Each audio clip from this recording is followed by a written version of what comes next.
Are you a good writer, or can you hire someone to write about you or your product? Or are you promoting yourself as an expert? I'm going to tell you how to get your articles published for free and written just how you want it.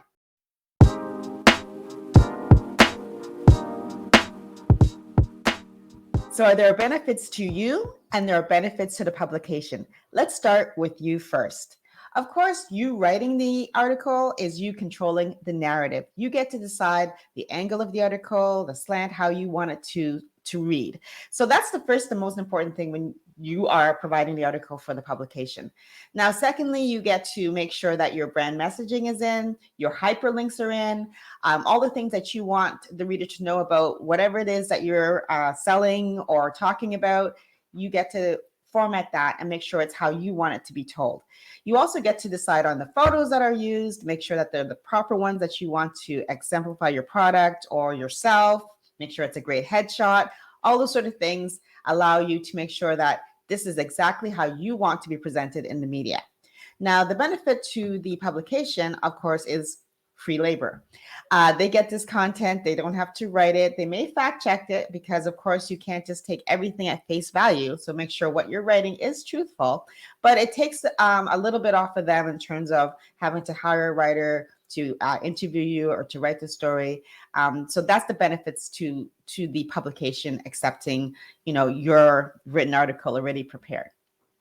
Not every publication will accept pre-written articles or freelance work because there are journalistic standards that some publications have.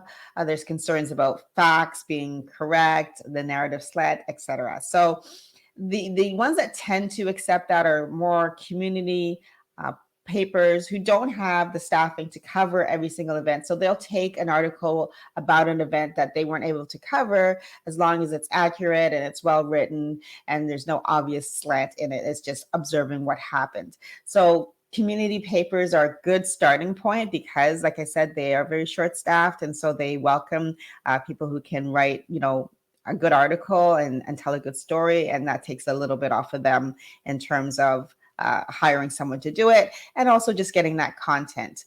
A lot of online publications as well will take freelance or pre-written or even media releases and run them as long as, again, they're factually correct and they're well written. So you want to look at those areas first when you're thinking about doing your own article. Check out community papers, check out online or digital publications, because again, they are typically short-staffed and they look for content, user generated content to include in their platforms. So you're trying to figure out what to write about. Well, obviously you're going to write about you. So think about what it is that you are trying to present. Is it a product? Is it an issue? If it's an opinion piece, a lot of publications look for people who have an opinion on what's happening in the news cycle. So turn on a television, read a paper, look at a magazine, see what people are talking about, and see if it fits into what you're trying to present, whether you're trying to present yourself as an expert on a topic or you're trying to generate an interest about a product that may be in the news cycle that's happening. So look around, figure out what's everybody talking about and write about that. That's going to get the attention of publications, right? Writing about something that only you care about or no one else is talking about is not going to get you published. Look and see what's happening in the world, in the news cycle, in your city, in your town, and write about that. That's what's going to get interest. So you want to include key details in your article that relate to you, your product, your expertise, whatever it is you're trying to present. So if you're doing a product, you want people to know where to purchase the product, right? That's really important. You want to have maybe hyperlinks to different articles about your product, maybe Google reviews about your product. You want to also, if you're trying to present yourself as an expert, make sure you have links to your Instagram, to your X, whatever your social media platform is, make sure that you link that in your article. The other details you want to make sure is that you're clear about what it is you're talking about.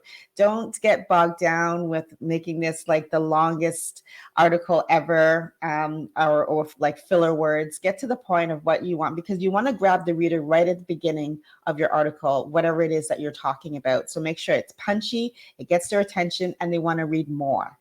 That would be my top few tips on getting your article read and making sure you have the right details in there.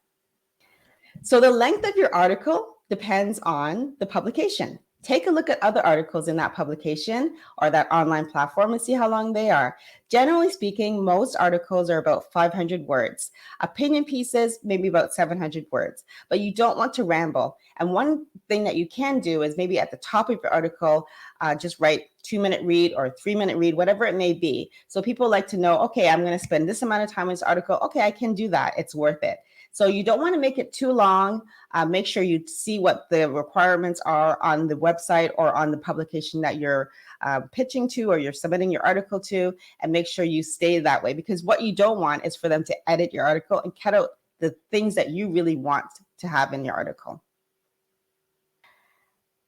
Sending a completed article to a publication is never a good idea because generally speaking, they won't read it. And especially if they don't accept unsolicited articles, they'll just throw it in the garbage. They don't want you to send your article and then they run it and then you send them an invoice for it.